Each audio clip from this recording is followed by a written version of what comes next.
No, todavía. Yo como estaba viendo que ya como que no íbamos a recibir clase aquí, sino que en la otra. Pues esta es la idea, pero se alargaron las cosas. Por ahí pusieron una foto, ¿verdad? Ahí Para que están. la gente- Están alargados que no veo. Ahí está la foto. Para que te acostumbren, pues.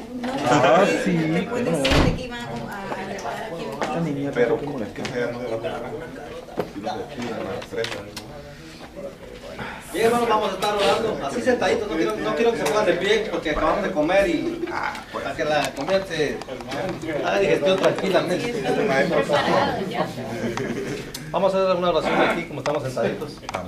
Amado Padre, te alabamos, te bendecimos. Gracias, Señor, en esta hora queremos, Señor, ponernos en tus manos benditas de poder para que seas tú quien te dignes, Señor, en bendecirnos, en ayudarnos, Señor, en poder Comenzamos a hablar, Señor, y mis hermanos puedan digerir lo que tu palabra quiere decirnos en esta noche. Tu palabra, oye. Queremos aprender de tu palabra, Señor, queremos hacerlo todo, Señor, para el bien de la obra, Señor amado, para que esta obra sea engrandecida en tu nombre santo. Te alabamos, te bendecimos, en el nombre del Padre, del Hijo y del Espíritu Santo.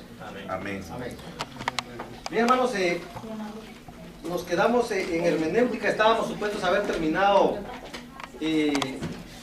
la primera parte, pero como no nos dio tiempo, vamos a terminarla hoy y vamos a avanzar para tratar de terminar el próximo capítulo que se llama El Espíritu Correcto. Pero antes vamos a pasar a terminar la lección pasada, que es la de las observaciones preliminares sobre la interpretación bíblica. Entonces habíamos hablado, hermanos, que la clave de la interpretación se llama hermenéutica. Esta voz se deriva de una voz griega que se llama hermeneu, que significa interpretar. Las reglas que incluyen a entenderla y explicarla, hermanos, son tomadas, por supuesto, de la experiencia, del estudio de personajes, de exégetas, que durante el tiempo transcurrido hasta el día de hoy se han dedicado al estudio de la palabra. Quiero decirles, hermanos, de que es muy importante que nosotros cuando hablamos de hermenéutica nos pongamos a pensar de que la hermenéutica en sí, hermanos, es una interpretación de la palabra, del pasaje. Quiere decir de que la hermenéutica nosotros la vamos a utilizar cuando estemos haciendo un estudio específico de la palabra del Señor.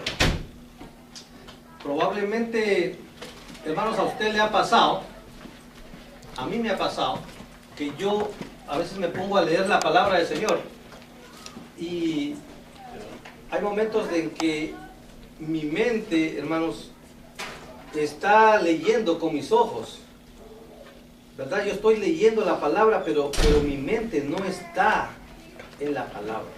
Está captando, ¿no? Yo creo que eso no me ha pasado solo a mí, sino que quizás a muchos de ustedes también. Ya me pasó. Que hay veces de que no logramos entrar en la concentración. Y muchas veces leemos y pasamos tan deprisa que no nos detenemos a averiguar lo que realmente estamos leyendo. Entonces, dense cuenta que cuando uno lee una porción bíblica y uno la lee de corrido, uno no se detiene en ningún pasaje para estudiarlo, sino que relativamente uno lee de corrido. Entonces, cuando nosotros vamos a la hermenéutica, quiere decir de que nosotros estamos interesados en un versículo en particular, en una porción en particular, o queremos investigar algún evento, algún caso específico. O sea, la hermenéutica en sí se encarga, hermanos, del estudio. Es cuando nosotros vamos a dedicarnos al estudio profundo de la palabra. Entonces, cuando nosotros vamos a dedicarnos al estudio profundo de la palabra, quiere decir que nosotros tenemos un verso, tenemos un capítulo, tenemos una porción bíblica que nos causa a nosotros alguna duda, alguna incertidumbre. Entonces, cuando nosotros tenemos que acudir al estudio de la hermenéutica, al método hermenéutico, que en sí el método hermenéutico, hermanos, tiene que ver con reglas del estudio. Y una de las primeras reglas que yo quiero a ustedes que se den cuenta que están, es en la interpretación y la comunicación. Cuando usted va a interpretar un pasaje bíblico, dése cuenta que usted como que lo va a interpretar para usted. Usted lo va a adquirir para usted mismo. Usted quiere satisfacer una curiosidad, quiere ver la verdad. Porque la interpretación, hermano, se basa en la verdad de un asunto. Entonces, cuando nosotros queremos ver la verdad de un asunto, nosotros vamos a la interpretación, a querer saber qué es lo que pasa. Entonces, muchas de las partes bíblicas tenemos que darnos cuenta que fueron escritas hace muchísimos años atrás. Entonces no concuerdan algunas cosas con el tiempo en que nosotros estamos viviendo ahora. Entonces una de las reglas principales para uno hacer un estudio de la palabra es darnos cuenta de que la palabra del Señor fue escrita en otro tiempo, en otras circunstancias. Entonces que algunas cosas quizás no coincidan con lo que nosotros estamos viviendo ahora. Sin embargo, nosotros hemos aprendido en la palabra que dice que la palabra nunca deja de ser. ¿Verdad que sí? La palabra es la misma, así como Dios es el mismo, así como Él es el principio y es el fin. La palabra nunca deja de ser, aunque esta haya sido escrita mucho tiempo atrás. Entonces, cuando nosotros tenemos una duda respecto a un pasaje bíblico, nosotros lo primero que tenemos que hacer es entender esa parte, que la Biblia no fue escrita en nuestro tiempo. Otra cosa que nosotros tenemos que hacer, otro de los métodos de estudio, es, hermanos, el darnos cuenta que si no entendemos un pasaje bíblico, tenemos que ir a un comentarista bíblico. Tenemos que buscar un libro que se llama Comentario Bíblico. El comentario bíblico está basado en personajes que han estudiado la palabra y que ellos han hecho estudios específicos de los versículos. Fíjense que hay comentaristas que están basados en cada versículo de la Biblia. Tiene su interpretación. Y esa interpretación es versículo por versículo. Entonces nosotros tenemos que ir a veces a un comentarista, a veces a otro comentarista. Por ejemplo, si yo tuviera una duda, como casi siempre, yo tengo muchas dudas, hermano, porque la palabra no siempre la vamos a entender, tenemos que aceptar. Fíjese, porque esta es otra de las técnicas de la hermenéutica. Y es de que nosotros tenemos que venir con mente abierta. Por ejemplo, si yo tengo dudas en un versículo, yo, por ejemplo, cuando yo leo la palabra del Señor, yo les he enseñado a ustedes que es como recibir revelación de parte de Dios. Cada uno de nosotros tiene revelación de parte de Dios. Yo tengo revelación de parte de Dios, pero ustedes también. Entonces, cuando uno está leyendo la palabra y uno no entiende una parte, uno tiene que tener, hermanos, una mente abierta para el aprendizaje. Tenemos que saber de que de la palabra del Señor no siempre todo lo sabemos. Por ejemplo, si yo tengo dudas en un versículo bíblico, puede ser que Dios me haya revelado a mí la interpretación. Aunque yo tenga varios libros, varios recursos para yo estudiar ese pasaje, puede ser de que yo no pueda absorber la revelación de Dios en ese versículo, pero puede ser de que el hermano venga y me venga con una revelación de lo que él entiende en esa porción. Entonces quiere decir que aunque yo sea un maestro, aunque yo sea un exégeta de la palabra del Señor, yo no tengo la última palabra. Nadie tiene la última palabra en las cosas de interpretación bíblica. Puede ser que el hermano tenga una mejor revelación que yo, y él venga, y entonces yo caiga y diga, wow, tiene razón el hermano. Esa interpretación está muy acertada. ¿Por qué? Porque él quizás tuvo una revelación de parte de Dios mucho más directa que la mía. A veces también tiene que ver la pericia, la imaginación, la creatividad de aquel que está leyendo la palabra para percibir la interpretación de un versículo. Entonces uno tiene que tener, hermanos, la mente abierta a otras interpretaciones. No ceñirnos y no forzarnos, no encajuelarnos en nuestro propio pensamiento. ¿Están entendiendo? Amén. Entonces la característica de un buen estudiante, de un buen hermeneuta de la palabra del Señor, es nunca cerrarse en su propia interpretación, sino siempre estar abierto a que otro pueda enseñarnos. ¿Están de acuerdo? Amén. Nunca uno cree, no, es que yo pasé por el instituto bíblico, yo ya lo sé. mí nadie me da atol con el dedo, como dice. Sino que uno tiene que ser humilde. Amén. La humildad es una característica del buen hermenéutico. Entonces, dice, para interpretar y comunicar con pericia el libro, el estudiante debe obrar recíprocamente con otros libros. Libros sobre el hebreo, sobre el griego, sobre la arqueología, sobre las misiones, sobre la historia, sobre la teología, sobre la educación, sobre el arte de aconsejar. Hay muchos libros. Estamos en la página 16. Subraya eso. O sea, hay muchas fuentes para nosotros ir con pericia, buscar en otros lugares otros recursos. Cuando el estudiante no tiene acceso al comentario, o sea, no hay un comentario, no hay un libro de un comentarista bueno, un exégeta bueno, no tenemos ese libro, lo mejor, dice, la mejor alternativa será leer el texto bíblico otra vez completo, para entender el pensamiento de lo que Dios quiere decir en esa parte. Dice, la hermenéutica examina especialmente las reglas de la interpretación relacionadas con las características del lenguaje humano.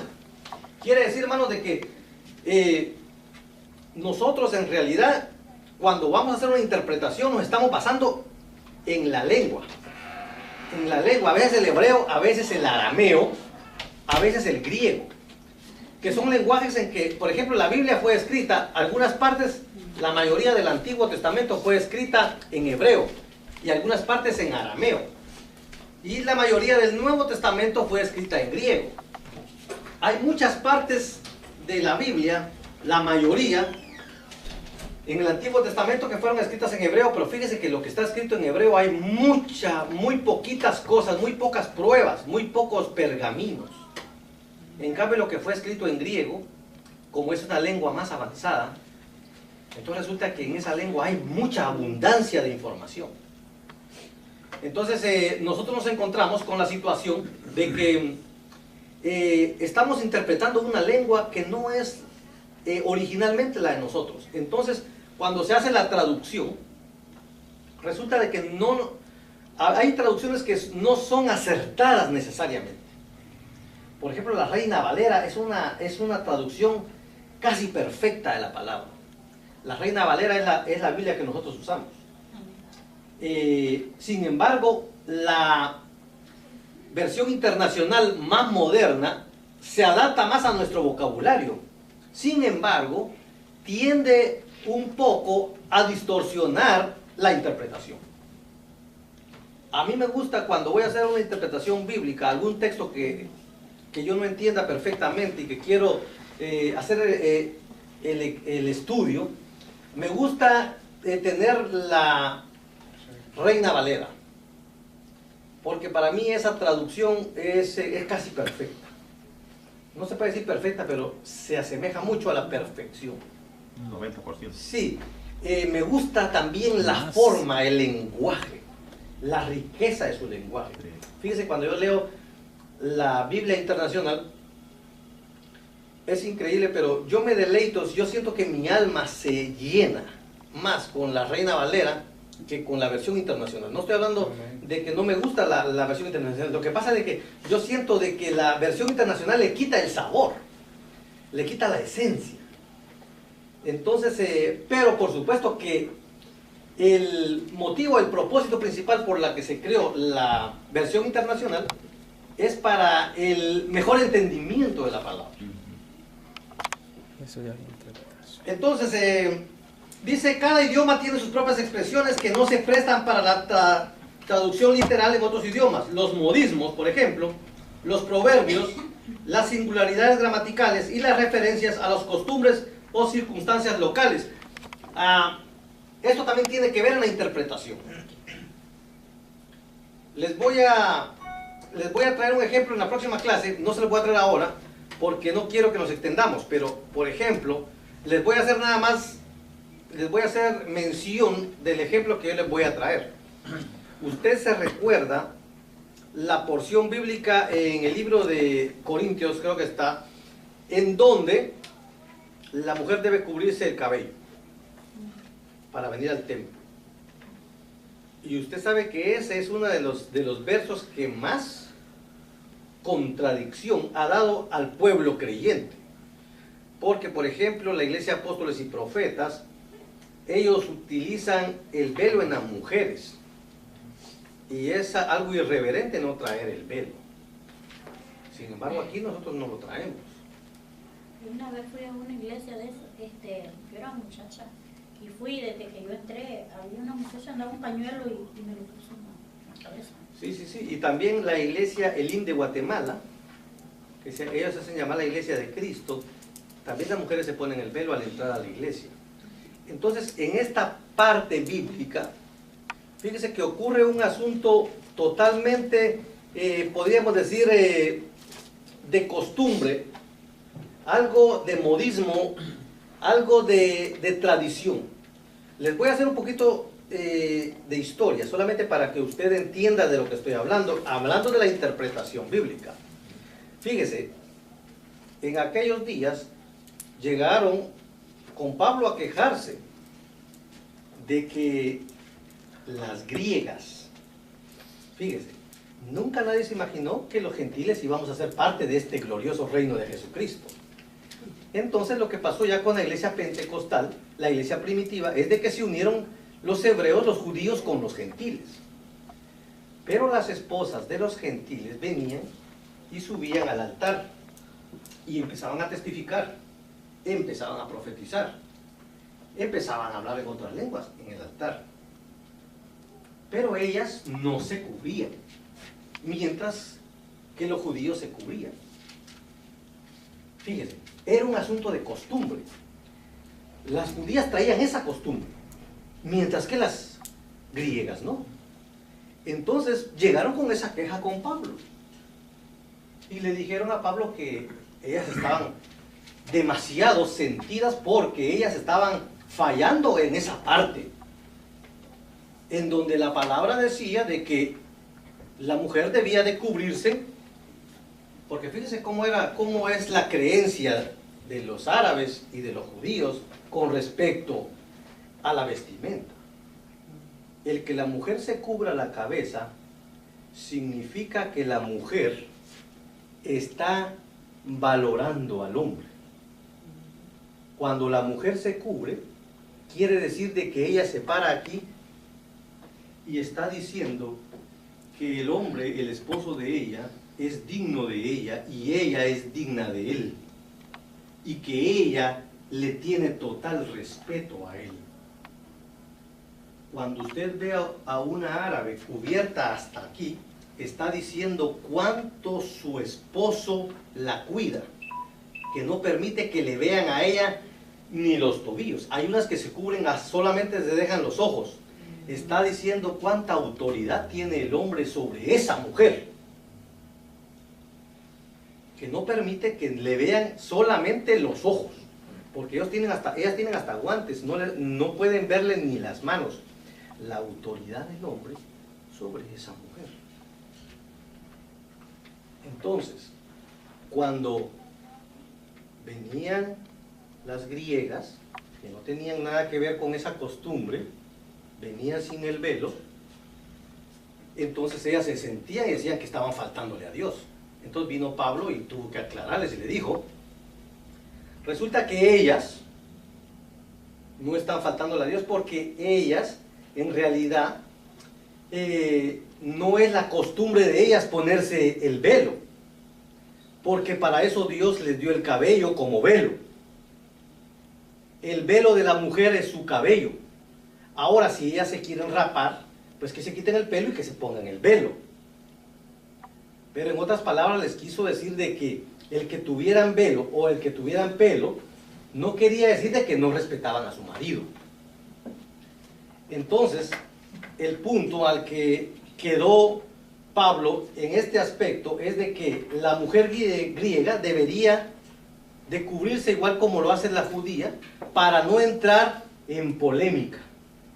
Entonces, para el bien de la iglesia y para el bien de todos, lo mejor sería que las griegas también se cubriesen. Pero estábamos hablando de 2000 años atrás. Y era un asunto totalmente, podríamos decir, de costumbre de los judíos. Pero en realidad, el símbolo no era lo fundamental, porque el velo Dios se lo había dado a la mujer como que si fuera velo. Dígalo. Sí, ¿por qué? O sea, ¿cuál era el plan de Dios de darle a las judías ese velo o de que se cubrieran? No, ahí no había plan de Dios. Era una costumbre. Pero Dios no lo había permitido, ¿no? No era una costumbre del lugar. Hasta el día de hoy los judíos tienen esa costumbre. O sea, hasta el día de hoy, la mujer, fíjate, porque todavía persiste esa costumbre. Cuando ora. Hasta el día de hoy la mujer judía no puede ir a la par del varón. Tiene que ir 5 pasos, 3 pasos. Sí, hasta el día de hoy la mujer en el pueblo judío no tiene el mismo nivel que el varón. Hasta el día de hoy. Por costumbre. Aunque las cosas han cambiado. Por eso yo les dije a ustedes de que hay cosas en interpretación que uno tiene que ir a las costumbres. Porque no tiene nada que ver aquí en América con nosotros. Porque la palabra es la misma realmente y no hay ninguna ley que a nosotros nos haga poner a la mujer en segundo lugar. Lo que pasa es, hermanos, de que hay muchas cosas en las cuales Dios le dio al varón una potestad arriba del hombre, como por ejemplo, lo que yo les estaba contando a ustedes del sacerdocio. ¿Se acuerdan que les hablé del sacerdocio? Cómo el varón era como sacerdote en su casa. Quiere decir de que el varón, cuando se presentaba un holocausto y una ofrenda, era el varón quien presentaba a su casa. Él presentaba a su esposa y a sus hijos. Él oraba por ellos. Él inclusive oraba por los pecados de sus hijos. Él oraba para que fueran limpiados de todo pecado y Dios escuchaba la oración porque era la única voz que se escuchaba. No había otra voz que pudiera escucharse porque Dios solo atendía al sacerdote de la casa. Después que vino los 10 mandamientos y que vino el tabernáculo, yo les enseñé a ustedes de que el sacerdote era el que hablaba ante Dios. No había otro personaje que pudiera tener acceso a Dios, solo el sacerdote. Entonces, bajo esa premisa, la mujer tenía un segundo lugar en los planes de Dios. No es de que Dios la haya desvalorizado a la mujer, sino que en base a la construcción del varón. Dice que el varón es a imagen y semejanza de Dios. Entonces, cuando Dios formó al hombre, lo hizo como una materia prima del polvo. Sin embargo, cuando hizo a la mujer, lo hizo del varón. La sacó del varón. Entonces, la teología divina es de esa forma. Entonces, a veces aquí en América cuesta aceptar esa ideología, porque pareciera muy machista. Sin embargo, es la manera en que Dios formó al mundo y formó al hombre y a la mujer. ¿Sí, varón? También cuando nosotros vemos la historia de cuando el Señor sacó al pueblo de Egipto, hay una enseñanza también para nosotros que ellos, como el propósito, que ellos estaban perdiendo las costumbres,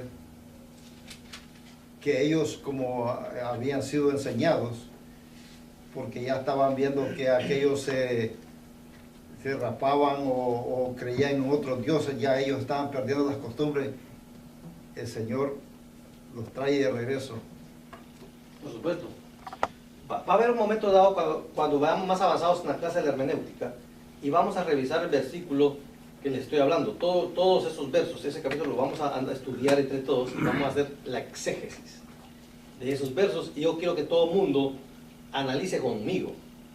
Pero antes de ese verso, yo quiero que hagamos exégesis, un estudio profundo de fíjese, de una de las polémicas más grandes que tiene la Biblia. Yo quiero que nos vayamos a esa cita bíblica, no ahora, no tengo que hacer nada, que vamos a hacerlo más adelante, porque todavía quiero que nos adentremos un poco en la exégesis. Pero les voy a mencionar la historia bíblica a la cual me estoy refiriendo. Después, hermano. Ahora, cuando Saúl perdió contacto con Dios, había una ley que condenaba a todas las adivinas, y a todas las que trataran con espíritus. Y entonces había una mujer que trataba con espíritus, una pitonisa. Y vino Saúl y en desobediencia a Dios fue con esta pitonisa. Y dice la Biblia que cuando él fue con la pitonisa, oigan esto, oigan lo que dice, porque aquí está la gran interrogante, y aquí es donde vamos a hacer la exégesis. Dice la Biblia que el que subió fue Samuel. Dice la Biblia, y Samuel subió. Y la Biblia no miente. Ahora, yo quiero que hagamos la exégesis de ese verso para ver si fue Samuel el que subió o quién fue el que subió. Pero la Biblia dice específicamente que el que subió fue Samuel. Esa exégesis la vamos a hacer cuando estemos después del cuarto capítulo, que ustedes van avanzados en exégesis.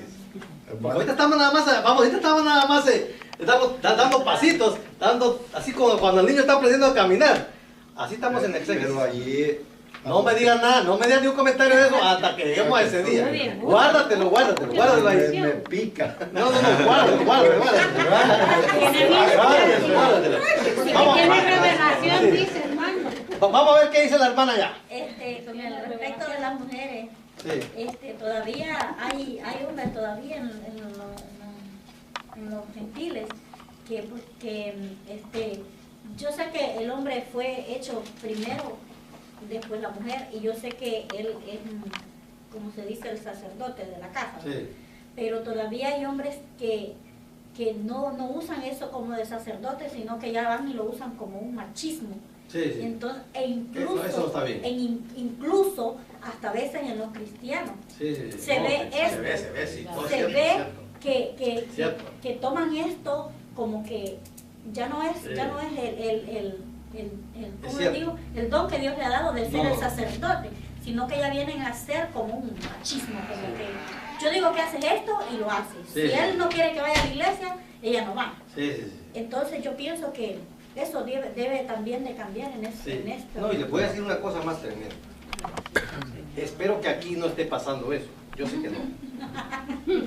Pero hay pastores que le niegan el púlpito Ah, no, aquí no. a una mujer. Aquí no es más. Mucho. Hay pastores que no dejan que predique la mujer. ¿Entienden? Y están en total irreverencia a lo que dice la palabra. Todo eso lo vamos a analizar más adelante. No nos salgamos del tema. Dime.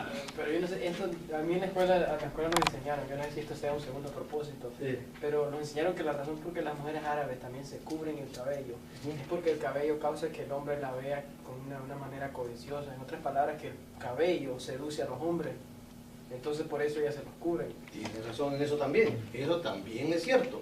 O sea, esa es otra de las razones. Nunca lo hice. Sin embargo, en la iglesia, en el templo del Señor, el pelo es el que hermosea a la mujer.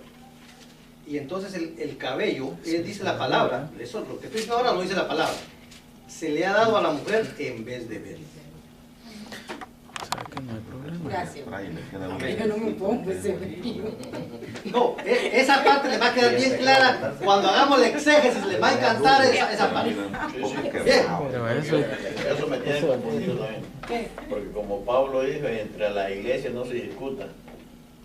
A ver lo que dice ahí la palabra, ¿me entiendes? Sí. Ya nosotros que le van a somos de Dios. decir- Temas de su casa. Por eso, fíjese de que Pablo, Vamos a hacer exégesis. Ya como sí,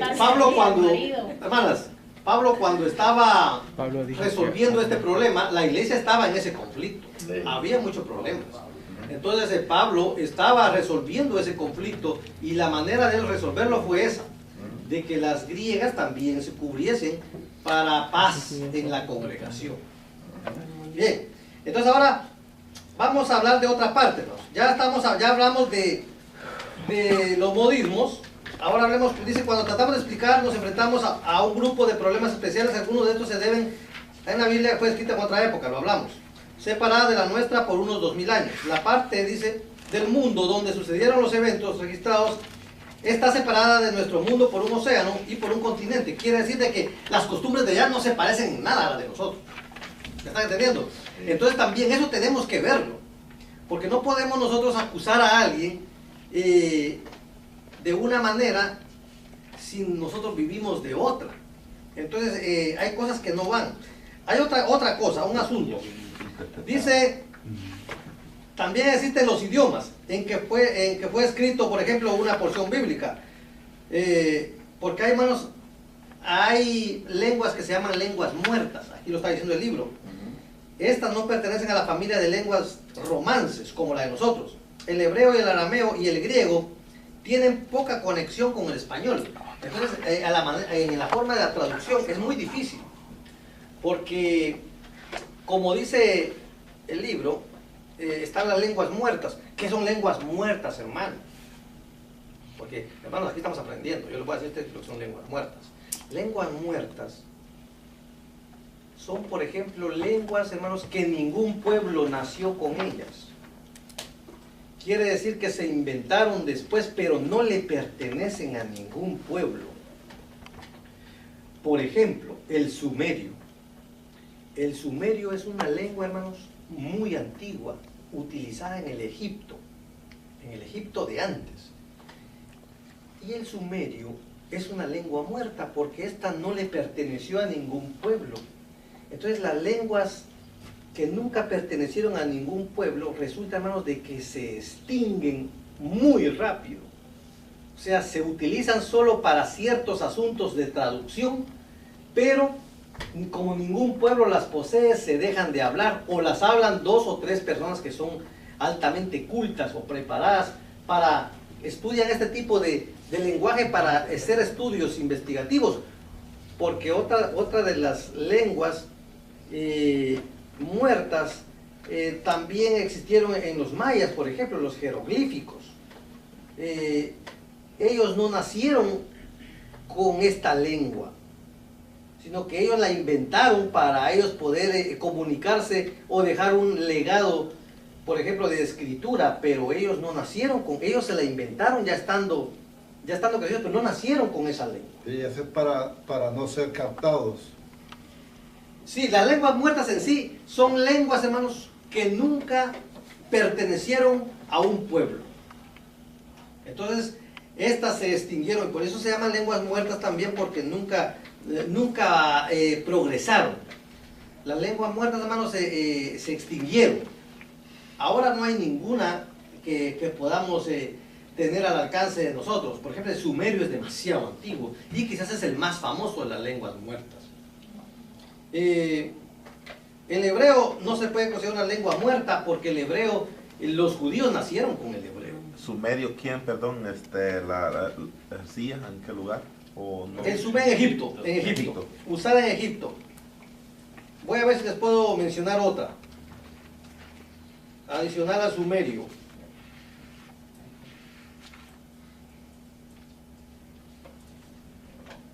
Aquí está. Acadio es otra lengua muerta. Y hay otra más. Hitita con H.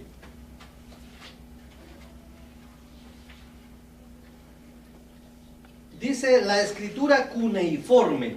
La escritura cuneiforme es lo que les expliqué. Cuneiforme quiere decir que se utilizaron para asuntos específicos, para fortalecer algún estudio específico. Dice, la escritura cuneiforme fue usada para representar diversas lenguas como el sumerio, el acadio y la hitita, o la elamita, es otra lengua muerta. Alamita. Elamita. Que todas estas actualmente son lenguas muertas. Dice, se llama lengua muerta o lengua extinta. ¿Sí? Quiere decir, lengua que ya no existe. A una lengua que no es lengua materna de ningún individuo. Y por tanto tampoco se usa en ninguna comunidad natural de hablantes.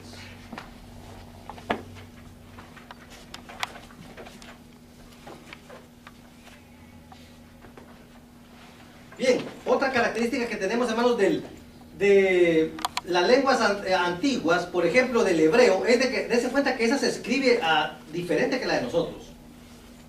Entonces eso también le da otra característica diferente en el momento de una traducción.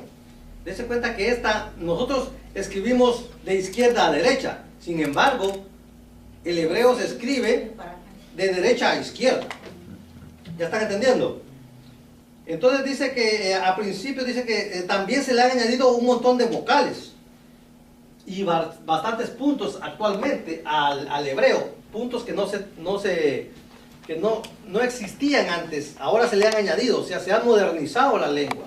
Quiere decir que la lengua hebrea ha ido cambiando y ha ido progresando y se ha hecho probablemente más fina, más adecuada, tiene más inventiva, tiene más palabras y se ha purificado, se ha diseñado de una mejor forma a modo de que el vocabulario sea más extenso.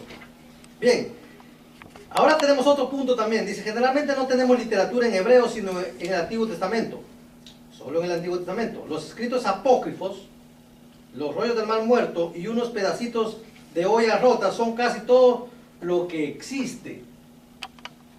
Usted va a decir que son libros apócrifos, apúntelo. Libros apócrifos, hermanos, son los libros de la Biblia, pero no de nuestra Biblia. Algunos libros de la Biblia que no están canonizados, quiere decir de que no son inspiración divina. Nunca los ha probado.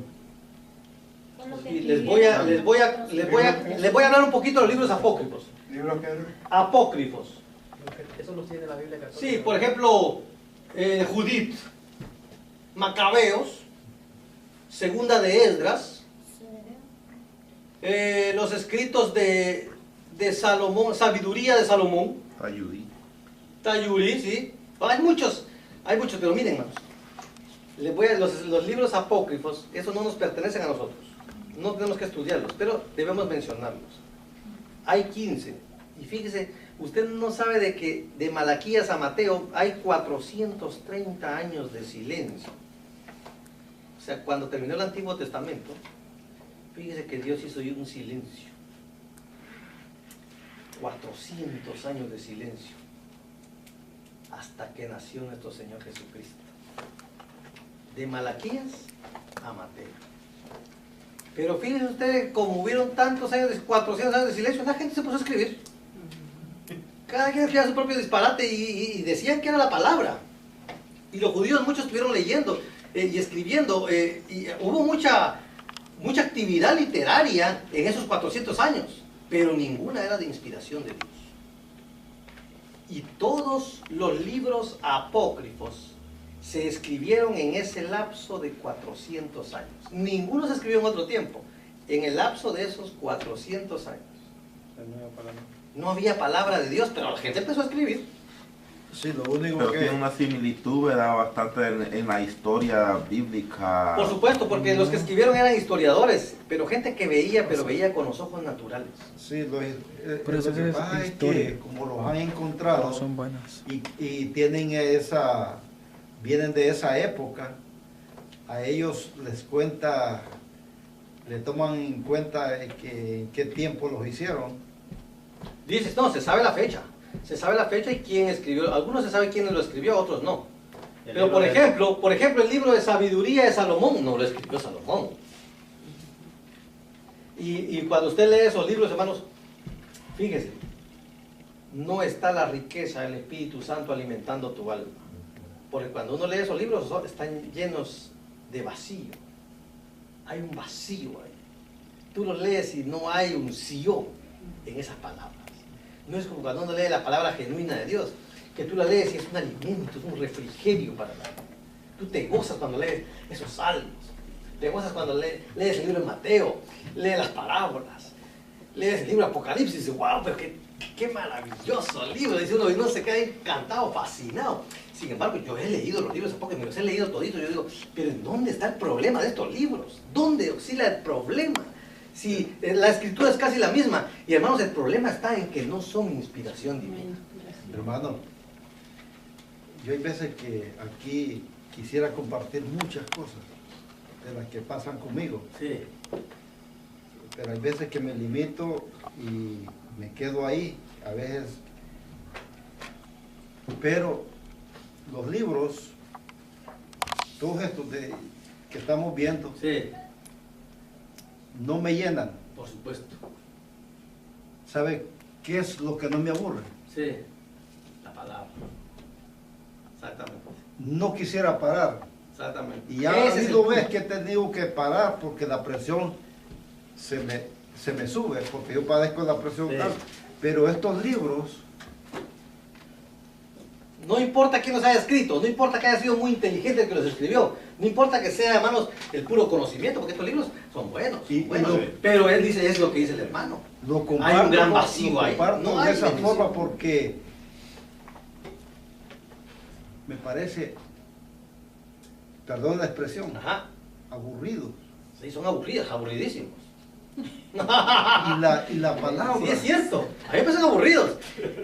Por eso es de que van a estudiar, Y cuesta. no me estoy justificando. Sí, sí, sí. Hay veces que he venido sin hacer la tarea. Sí, Pero cuando se trata de la Santa Biblia, sí, lo que dijo el hermano, sí, no quisiera ni parar. exactamente. Porque hay un alimento especial. Hay, hermanos, dice la palabra que la Biblia es fuente inagotable de poder. Cuando nosotros estamos leyendo la palabra es diferente. Y una cosa quería, vaya que el hermano me dijo esta observación, porque el libro me está diciendo algo que yo tengo que decirles también y que me estaba pasando por alto. Y quiero que usted cuando se meta al estudio de la Biblia, lo identifique. Se identifique con lo que voy a decir ahora. Hermanos, no es lo mismo hacer una exégesis de la Biblia, no es lo mismo hacer una hermenéutica de la Biblia que usted sentarse, tomar la palabra y tener su tiempo devocional. Cuando usted va a tener su tiempo devocional, usted no está estudiando. Usted no está haciendo ninguna exégesis. Cuando usted está en su tiempo devocional, se está gozando la palabra. ¿Está entendiendo? La palabra le está haciendo como un rema en usted. Que cuando usted está leyendo, Dios le está revelando. Dios se le está manifestando. Dios le está instruyendo. Le está amonestando y le está alimentando. Su devocional es un momento en donde usted no tiene que detenerse a estudiar porque usted, leer ese momento es un deleite, es un gozo para el alma. Nunca compare el estudio con el devocional. Son dos cosas muy diferentes, cosas que se hacen con la Biblia, pero muy diferentes. Como cuando usted va a enseñar, ya no está haciendo usted un estudio, está talando que Dios ya le dio a usted. ¿Está entendiendo? Bien, entonces, muy importante que cuando nosotros vayamos al exégesis de la palabra, nos demos cuenta que no es un devocional, que aparte es nuestro devocional, aparte es nuestro estudio de la palabra y aparte es nuestro devocional. Bien, ya les expliqué los libros apócrifos. Ahora nos vamos al intérprete. Fíjense. El intérprete dice, está al alcance de aquel que quiere esforzarse para aprender sus reglas y ser diligente en su aplicación. Usted es el intérprete. Usted tiene derecho a leer la palabra del Señor. Usted tiene la facultad de tener una Biblia. Tiene el privilegio de tener una en su poder. Hay gente que no. Yo vi un video de unos chinos recibiendo la palabra del Señor. Abrieron una maleta, hermanos, estaba llena de Biblias. Y cuando abrieron esa maleta, hermanos, esos chinos se fueron sobre las Biblias. Y mire, cuando agarraron la palabra, La besaban empezaban a besarla y a y llorar. lloraban. Sí. A mí se me erizó la piel donde vi eso. Dije, ay, Yo padre. lloré. Yo lloré también, no pude evitar llorar. Yo lloré. Porque vi, hermanos, El deseo. con la necesidad. qué ganas tomaron esa palabra.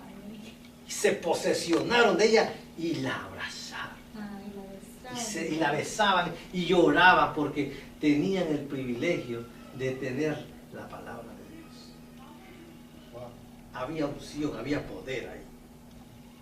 Hermanos, el que nosotros tengamos, Nosotros tenemos tiradas por ahí. el que nosotros La tengamos cocina la también. palabra es algo tremendo.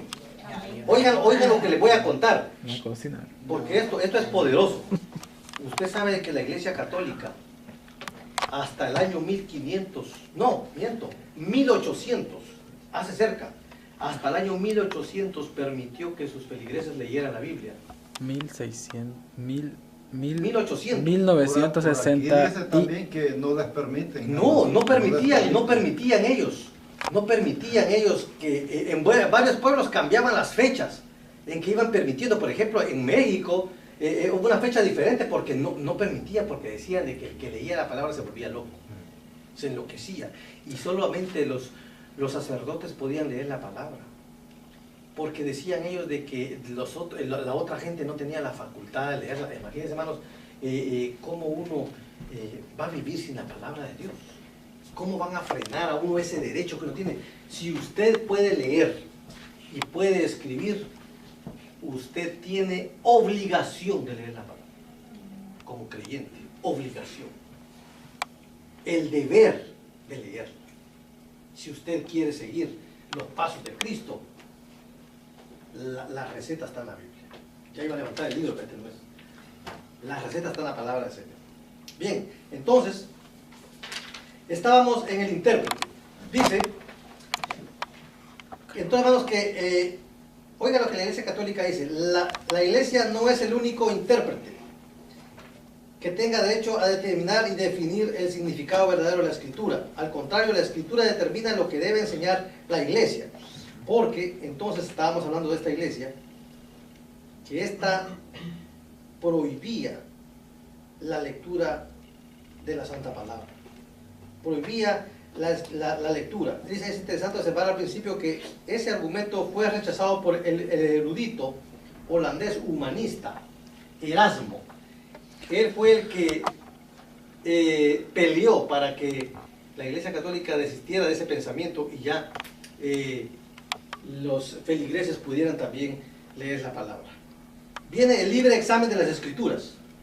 Fíjese, como nosotros ya leemos la Biblia, tenemos el poder de leer la Biblia, también ahora nosotros tenemos la libertad de examinar la Biblia, de tener nuestro propio criterio. En otras palabras, yo no puedo venir a decirles a ustedes algo que no esté en la Biblia. Usted tiene su propio criterio. Usted dice, pero el hermano está diciendo esto y esto, y la Biblia dice otra cosa. Usted tiene esa libertad. Usted puede refutarme a mí, porque usted me puede decir a mí, hermano Roberto, usted está equivocado porque la palabra a mí me dice otra cosa. Y me lo dice con autoridad. Usted tiene esa autoridad. ¿Por qué? Porque usted es el intérprete de la palabra de Dios. Porque Dios se le revela a usted. No se le va a revelar solo a mí. No, la revelación es para todo aquel que lee la palabra. Vamos a ir al otro tema, que se llama el espíritu con que uno lee la palabra. Porque también hay mucha gente que cuando viene y lee la palabra, no tienen el espíritu adecuado para leerla. Entonces no va a encontrar en la Biblia el gozo, sino que va a encontrar en la Biblia acusación. ¿Por qué? Porque es dependiendo del espíritu con que tú vayas a la palabra de Dios. Si tú eres un pecador, ahí la Biblia te se lo va a decir directamente, ¿verdad? No hay cómo quitarse eso. Yo decía, yo al otro día a mí me pusieron a leer una lectura. Ajá. Y fue en la escuela dominical. Déjeme decirle que yo lo había buscado y lo tenía bien bonito. Ajá. Y lo tenía y lo marqué, o sea, le puse una marquita a la Biblia. Sí. Y cuando dije buscar, ¿usted cree que lo encontré? Pero me encontré con un libro con el Salmo. Y eso sí que hasta me hizo llorar, porque eso era tan lindo, como que Dios me dijo, me cegó el lugar donde estaba y Dios me puso ese, exactamente. Yo me sentí, pero es que yo no les sabría ni explicar cómo yo me sentí cuando yo leí esa palabra. Qué bendición. Hermosa. Y fue de bendición para los demás. Exactamente. Sí. Pues oigan lo que dice. Dice, toda la gente tiene no solamente el derecho de leer y entender la Biblia para sí, sino que es su obligación delante de Dios leerla y entenderla lo mejor que pueda. Fíjese, porque cuando uno la lee para sí, pasa lo que la hermana está contando. No solamente tú la entiendes para ti, sino que tú vienes y tienes que también proyectarla. Porque la palabra, hermanos, fíjese, la palabra no funciona si nosotros la leemos y no nos la aplicamos. La palabra hay que aplicársela a uno primero. O sea, si nosotros la leemos y nunca nos aplicamos, o cuando venimos a la iglesia oímos mensaje, y los mensajes, ese mensaje es para aquel, y solo son para todos, menos para nosotros la palabra. Mucha gente es así. Sí. Nunca la palabra para ellos. Te diga burlando. Sí, entonces, y están más de codear al otro, ahí está, te están diciendo, te están tirando, y a ellos nunca le tiran. Nada. Entonces, Nada. Dice un primo mío que él se corrió de una iglesia porque todas las pedradas que iban para donde él. Yo me agachaba, pero siempre me pegaba. pero ese estaba mejor porque quiere decir que la palabra estaba cumpliendo su cometido. Dijo, "Rita, cuando él O sea, dice, Bien, entonces, dice, toda persona que tenga acceso a un ejemplar de la Biblia y que sepa leer está obligado a leerla, ya lo dijimos. Esta verdad, dice, no elimina la necesidad de tener maestros en la iglesia. Porque hay gente, hermanos, que dice, no, yo leo la Biblia en mi casa y no tengo necesidad que nadie me diga nada, porque yo la entiendo y la examino a mi manera. Y entonces, ¿para qué voy al culto? ¿Verdad? ¿Para qué voy si la Biblia del Señor me la revela a mí en la casa? Está mal. Está fuera de lugar. Era lo que estaba diciendo al principio. Hay cosas que Dios me las revela a mí de una forma, pero se las revela al hermano de otra. Fíjense que yo fui a una campaña y tenía un texto bíblico, 4 días predicando, y llegaba un hermano y el mismo texto y predicaba de una manera diferente. Venía otro, el mismo texto, ¡pa! Hubo una revelación diferente. El mismo texto. Vino el tercer día y agarró el mismo texto el hermano. Como ese le dijo, hermano, predique sobre este texto, todos le dijeron lo mismo. Todos predicaron sobre el mismo texto, pero los 4 mensajes poderosos. Diferente perspectiva. Aquí ya se ha dado, Diferente punto de vista, diferente revelación. aquí ya se ha dado eso, la predicación, lectura bíblica y el inicio, porque el inicio es con una lectura bíblica. Sí. Y luego viene un privilegio más atrás, una lectura bíblica también y la predicación. Hermano, yo tengo, yendo a la iglesia, imagínense, yo estoy, desde que yo nací en una cuna cristiana, yo tengo 45 años, y yo estoy sirviendo a mi Señor desde pequeño. Y yo he oído tantos mensajes. Y cuando yo voy al culto, voy caminando, yo voy con un gozo, yo sé que voy a recibir palabra. Y fíjense cuántos años tengo recibiendo palabra de Dios. Y cada vez que yo escucho una palabra, hermano, de verdad para mí, yo salgo, yo de verdad que el cristiano cuando entra a la iglesia no tiene por qué salir como entró. ¿Y quién predica? Dice, ¿Va a predicar aquel hermano? No voy. Sí, así dice uno. sí, muchas personas dicen, Pero hermanos, hay que ir a la iglesia. No importa que nosotros tengamos revelación de Dios, no importa que seamos buenos exégetas, que seamos buenos para Mire cómo escudriñar la se ríe, Biblia. maestro, porque se reirá mucho. ¿Verdad? No, pero él escucha, ¿entiendes? Hermanos, tenemos que venir a la iglesia. Porque aquí es donde nosotros recibimos llenamos nuestro la palabra de verdad. Amén. Y hermanos, ¿sabe que cuando uno se reúne, dice la palabra del Señor, que donde 2 o 3 se reúnen en su nombre, ahí está Él? Eso no quiere decir que estando tú solito no va a estar el Señor. Sí, Pero lo que pasa es que cuando uno se reúne 2 o 3, hermanos, fíjense, hay fuerzas demoníacas que no sale estando solo uno. Tengo un minuto, pero les voy a hacer un testimonio. Fíjense, vino mi hermana y fue con el pastor y le dijo, hermano pastor, necesito que vaya a orar por mi amiga, porque esa mi amiga tiene gran necesidad. Y el pastor le dijo, hermana Evelyn, no siento de parte de Dios ir ahí. Ay, hermano, por favor, no siento de parte de Dios. Y no fue. El próximo domingo mi hermana otra vez, hermano, pastor, por favor, vaya. Y el pastor le dijo, no siento de parte de Dios. Entonces mismo se enojó. Se fue otro pastor que era amigo de él. Y le dijo lo mismo. El pastor le dijo, hermana, no siento de Dios, de parte de Dios no siento ir para allá. Pero le voy a enviar 3 hermanos que vayan con usted. Y fueron con 3 hermanos. Cuando esos hermanos llegaron, tocaron la puerta, salieron 3 perros. Y cuando ellos hablaban, los perros ladraban. Cada vez que ellos hablaban, los perros ladraban. No se oía lo que ellos decían. Se fueron. Y regresaron a la semana con 10. Pero bien orados. Bien ayunados. Ya iban preparados porque sabían que ahí había algo que no estaba bien. Llegaron, hermanos, y los perros empezaron, así cuando vieron a 10, metieron la cola entre las patas y se fueron para adentro. Fíjense, eran 10 ungidos. Fueron 3 ungidos y los perros empezaron a ladrar, pero eran 10.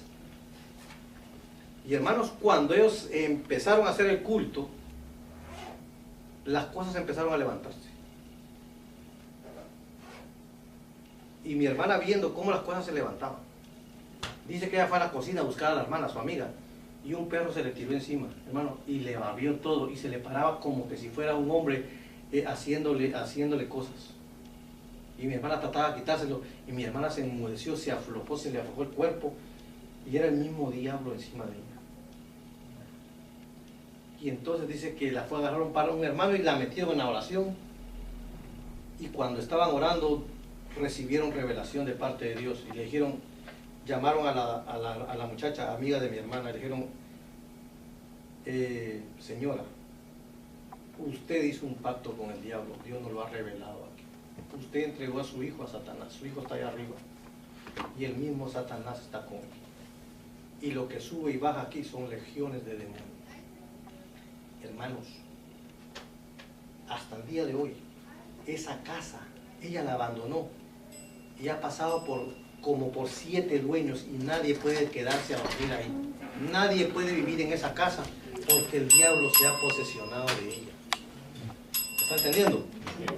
Lo que quiero decirles, hermanos, es de que hay fuerzas infernales que no salen con una sola persona. No. Dice la Biblia de que hay millares y hay cientos de millares. Y hermanos, hay veces de que uno necesita, hay veces de que a uno se le mete, dice la palabra del Señor que si uno se descuida un poco y está bien barridito allá dentro del corazón, se meten 7. Hay que venir a la iglesia a sacarlo, hermano. Sí, ¿me está entendiendo? Sí, y entonces, sí, vienen hasta más. Lo que quiero decir, hermanos, de que hay que venir a la casa del Señor a recibir liberación, a recibir el gozo del Señor, a recibir la paz de Jesucristo. Y lo que no pasa con 1, pasa con 10, pasa con 20. Y aquí, hermanos, cuando nosotros salimos de aquí, tenemos que salir diferentes, nuevecitos. Hasta brillo se nos sale del cuerpo. La unción. Pero, hermanos, ojalá que nunca les aconsejo fallar a la iglesia. Nunca les aconsejo quedarse en casa. Vengan a gozarse a la casa del Señor. Y nunca usted va a regresar igual como entró. Dios le bendiga, hermano. Amén. ¿Quieren que oremos? Bueno, nos tocaron el timbre tarde. No voy a empezar a ladrar por ahí algunos.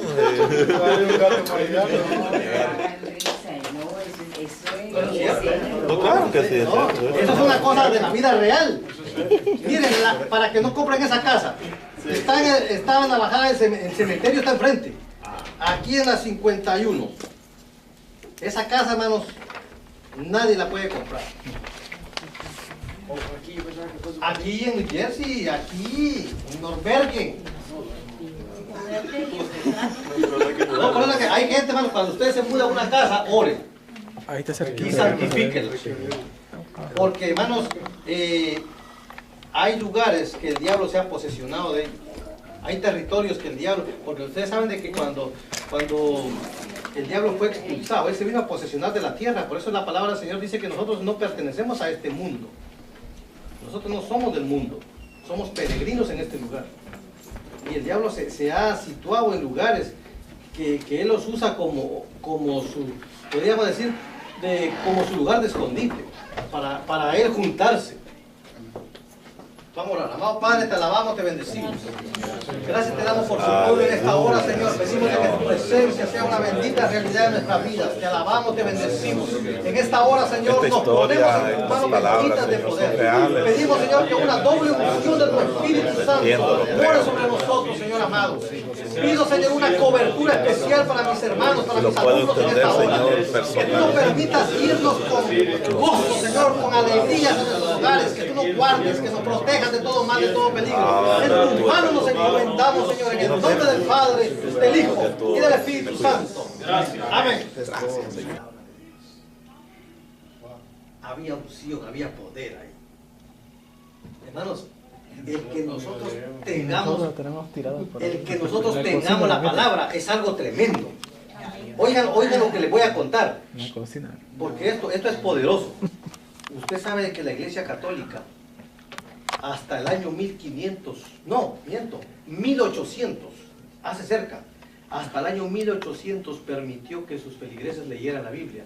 1960. Dice también que no les permiten. No permitían ellos que en varios pueblos cambiaban las fechas en que iban permitiendo. Por ejemplo, en México hubo una fecha diferente porque no permitía, porque decían de que el que leía la palabra se volvía loco, se enloquecía, y solamente los sacerdotes podían leer la palabra, porque decían ellos de que la otra gente no tenía la facultad de leerla. Imagínense, hermanos, cómo uno va a vivir sin la palabra de Dios. ¿Cómo van a frenar a uno ese derecho que uno tiene? Si usted puede leer y puede escribir, usted tiene obligación de leer la palabra. Como creyente, obligación. El deber de leerla. Si usted quiere seguir los pasos de Cristo, la receta está en la Biblia. Ya iba a levantar el libro, pero este no es. La receta está en la palabra del Señor. Bien, entonces, estábamos en el intérprete. Dice, entonces, hermanos, que oiga lo que la Iglesia Católica dice: la Iglesia no es el único intérprete que tenga derecho a determinar y definir el significado verdadero de la Escritura. Al contrario, la Escritura determina lo que debe enseñar la Iglesia. Porque entonces estábamos hablando de esta iglesia, que esta prohibía la lectura de la Santa Palabra. Prohibía la lectura. Dice, es interesante observar al principio que ese argumento fue rechazado por el erudito holandés humanista Erasmo. Él fue el que peleó para que la Iglesia Católica desistiera de ese pensamiento y ya los feligreses pudieran también leer la palabra. Viene el libre examen de las Escrituras. Fíjese, como nosotros ya leemos la Biblia, tenemos el poder de leer la Biblia, también ahora nosotros tenemos la libertad de examinar la Biblia, de tener nuestro propio criterio. En otras palabras, yo no puedo venir a decirles a ustedes algo que no esté en la Biblia. Usted tiene su propio criterio. Usted dice, pero el hermano está diciendo esto y esto, y la Biblia dice otra cosa. Usted tiene esa libertad. Usted puede refutarme a mí por manera diferente. Venía otro, el mismo texto, ¡pam! Hubo una revelación diferente. El mismo texto. Vino el tercer día y agarró el mismo texto el hermano. Como eso le dijo, hermano, predique sobre este texto, todos le dijeron lo mismo. Todos predicaron sobre el mismo texto, pero los 4 mensajes poderosos. Diferente perspectiva. Aquí ya se ha dado, diferente punto de vista, diferente revelación. aquí ya se ha dado eso, la predicación, lectura bíblica y el inicio, porque el inicio es con una lectura bíblica. Sí. Y luego viene un privilegio más atrás, una lectura bíblica también y la predicación. Hermano, yo tengo, yendo a la iglesia, imagínense, yo estoy, desde que yo nací en una cuna cristiana, yo tengo 45 años, y yo estoy sirviendo a mi Señor desde pequeño, y yo he oído tantos mensajes, y cuando yo voy al culto, voy caminando, yo voy con un gozo, yo sé que voy a recibir palabra, y fíjense cuántos años tengo recibiendo palabra de Dios, y cada vez que yo escucho una palabra, hermano, de verdad para mí, yo salgo, yo de verdad que el cristiano cuando entra a la iglesia no tiene por qué salir como entró. ¿Y quién predica? Dice, ¿Va a predicar aquel hermano? No voy. Sí, así dice uno. Sí, muchas personas dicen. Pero hermanos, hay que ir a la iglesia. No importa que nosotros tengamos revelación de Dios. No importa que seamos buenos exégetas, que seamos buenos para Mire cómo escudriñar se la ríe, Biblia. maestro. ¿Por qué se reirán mucho? ¿Verdad? No, pero él escucha, ¿entiendes? Hermanos, tenemos que venir a la iglesia. Porque aquí es donde nosotros recibimos Llenamos nuestro la palabra de verdad. Amén. Y hermanos, ¿sabe que cuando uno se reúne, dice la palabra del Señor, que donde 2 o 3 se reúnen en su nombre, ahí está Él? Eso no quiere decir que estando tú solito no va a estar el Señor. Sí, Pero lo que pasa es que cuando uno se reúne 2 o 3, hermanos, fíjense, hay fuerzas demoníacas que no sale estando solo uno. Tengo un minuto, pero les voy a hacer un testimonio. Fíjense, vino mi hermana y fue con el pastor y le dijo, hermano pastor, necesito que vaya a orar por mi amiga porque esa mi amiga tiene gran necesidad. Y el pastor le dijo, hermana Evelyn, no siento de parte de Dios ir ahí. Ay, hermano, por favor, no siento de parte de Dios. Y no fue. El próximo domingo mi hermana otra vez, hermano, pastor, por favor, vaya. Y el pastor le dijo, no siento de parte de Dios. Entonces mismo se enojó, se fue a otro pastor que era amigo de él. Y le dijo lo mismo. El pastor le dijo, hermana, no siento de Dios, de parte de Dios, no siento ir para allá. Pero le voy a enviar 13. Y usted sabe que ese es uno de los versos que más contradicción ha dado al pueblo creyente. Porque, por ejemplo, la iglesia Apóstoles y Profetas, ellos utilizan el velo en las mujeres. Y es algo irreverente no traer el velo. Sin embargo, aquí nosotros no lo traemos. Una vez fui a una iglesia de eso, yo era muchacha, y fui desde que yo entré, había una muchacha andaba un pañuelo y me lo puso en la cabeza. Sí. Y también la iglesia Elim de Guatemala, que ellos hacen llamar la iglesia de Cristo, también las mujeres se ponen el velo al entrar a la iglesia. Entonces, en esta parte bíblica, fíjese que ocurre un asunto totalmente, podríamos decir, de costumbre, algo de modismo, algo de tradición. Les voy a hacer un poquito de historia, solamente para que usted entienda de lo que estoy hablando de la interpretación bíblica. Fíjese, en aquellos días llegaron con Pablo a quejarse de que las griegas, fíjese, nunca nadie se imaginó que los gentiles íbamos a ser parte de este glorioso reino de Jesucristo. Entonces lo que pasó ya con la iglesia pentecostal, la iglesia primitiva, es de que se unieron los hebreos, los judíos con los gentiles. Pero las esposas de los gentiles venían y subían al altar y empezaban a testificar, empezaban a profetizar, empezaban a hablar en otras lenguas en el altar. Pero ellas no se cubrían, mientras que los judíos se cubrían. Fíjense, era un asunto de costumbre. Las judías traían esa costumbre, mientras que las griegas no. Entonces llegaron con esa queja con Pablo.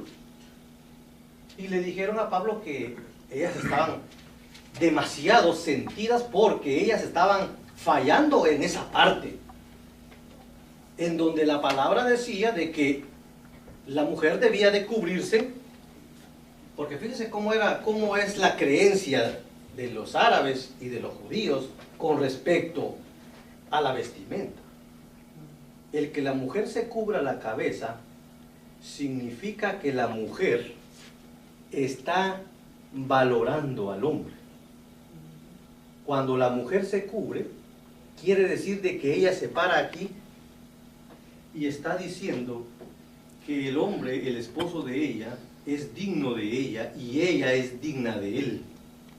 Y que ella le tiene total respeto a él. Cuando usted ve a una... Y llegaba un hermano y el mismo texto y predicaba de una manera diferente. Venía otro, el mismo texto, ¡pa! Hubo una revelación diferente. El mismo texto. Vino el tercer día y agarró el mismo texto el hermano. como eso le dijeron, hermano, predique sobre este texto, todos le dijeron lo mismo. Todos predicaron sobre el mismo texto, pero los 4 mensajes poderosos, diferente perspectiva, Aquí ya se ha dado, diferente punto de vista, diferente revelación. aquí ya se ha dado eso, la predicación, lectura bíblica y el inicio, porque el inicio es con una lectura bíblica. Sí, sí, sí. Y luego viene un privilegio más atrás, una lectura bíblica también y la predicación. Hermano, yo tengo, yendo a la iglesia, imagínense, yo estoy, desde que yo nací en una cuna cristiana, yo tengo 45 años, y yo estoy sirviendo a mi Señor desde pequeño. Y yo he oído tantos mensajes. Y cuando yo voy al culto, voy caminando, yo voy con un gozo, yo sé que voy a recibir palabra. Y fíjense cuántos años tengo recibiendo palabra de Dios. Y cada vez que yo escucho una palabra, hermano, de verdad para mí, yo salgo, yo de verdad que el cristiano cuando entra a la iglesia no tiene por qué salir como entró. ¿Y quién predica? Dice, ¿Va a predicar aquel hermano? No voy. Sí, así dice uno. Sí, muchas personas dicen. Pero hermanos, hay que ir a la iglesia. No importa que nosotros tengamos revelación de Dios. No importa que seamos buenos exégetas, que seamos buenos para Mire cómo escudriñar se la ríe, Biblia. maestro. ¿Por qué se reirán mucho? ¿Verdad? No, pero él escucha, ¿entiendes? Hermanos, tenemos que venir a la iglesia. Porque aquí es donde nosotros recibimos Llenamos nuestro la palabra de verdad. Amén. Y hermanos, ¿sabe que cuando uno se reúne, dice la palabra del Señor, que donde 2 o 3 se reúnen en su nombre, ahí está Él? Eso no quiere decir que estando tú solito no va a estar el Señor. Sí, Pero lo que pasa es que cuando uno se reúne 2 o 3, hermanos, fíjense, hay fuerzas demoníacas que no sale estando solo uno. Tengo un minuto, pero les voy a hacer un testimonio. Fíjense, vino mi hermana y fue con el pastor y le dijo, hermano pastor, necesito que vaya a orar por mi amiga, porque esa mi amiga tiene gran necesidad. Y el pastor le dijo, hermana Evelyn, no siento de parte de Dios ir ahí. Ay, hermano, por favor, no siento de parte de Dios. Y no fue. El próximo domingo mi hermana otra vez, hermano, pastor, por favor, vaya. Y el pastor le dijo, no siento de parte de Dios. Entonces mismo se enojó. Se fue donde otro pastor que era amigo de él. Y le dijo lo mismo. El pastor le dijo, hermana, no siento de Dios, de parte de Dios, no siento ir para allá. Puedo mencionar otra. Adicional al sumerio.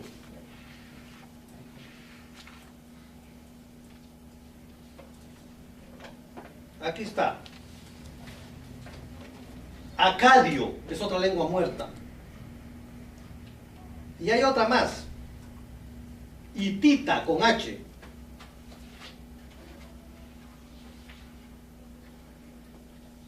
Dice la escritura cuneiforme. La escritura cuneiforme es lo que les expliqué. Cuneiforme quiere decir que se utilizaron para asuntos específicos, para fortalecer algún estudio específico. Dice, la escritura cuneiforme fue usada para representar diversas lenguas como el sumerio, el acadio y la hitita, o la elamita, es otra lengua muerta. Alamita. Elamita. Que todas estas actualmente son lenguas muertas. Dice, se llama lengua muerta o lengua extinta. ¿Sí? Quiere decir, lengua que ya no existe. A una lengua que no es lengua materna de ningún individuo. Y por tanto tampoco se usa en ninguna comunidad natural de hablantes.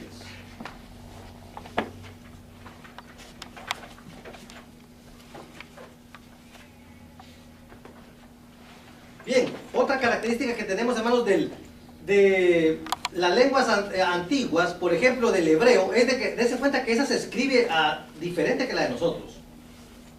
Entonces eso también le da otra característica diferente en el momento de una traducción. Dense cuenta que nosotros escribimos de izquierda a derecha, sin embargo, el hebreo se escribe de derecha a izquierda. ¿Ya están entendiendo? Entonces dice que a principio dice que también se le han añadido un montón de vocales y bastantes puntos actualmente al hebreo, puntos que no se que no existían antes, ahora se le han añadido, o sea, se ha modernizado la lengua. Quiere decir que la lengua hebrea ha ido cambiando y ha ido progresando y se ha hecho probablemente más fina, más adecuada, tiene más inventiva, tiene más palabras y se ha purificado, se ha diseñado de una mejor forma a modo de que el vocabulario sea más extenso. Bien, ahora tenemos otro punto también. Dice, generalmente no tenemos literatura en hebreo sino en el Antiguo Testamento. Solo en el Antiguo Testamento. Los escritos apócrifos, los rollos del mar muerto y unos pedacitos de olla rota son casi todo lo que existe. Usted va a decir que son libros apócrifos. Los cristianos. Sí, sí, sí. Se ve que toman esto como que ya no es el ¿cómo le digo? El don que Dios le ha dado de ser el sacerdote, sino que ya vienen a ser como un machismo, como que yo digo que haces esto y lo haces. Si él no quiere que vaya a la iglesia, ella no va.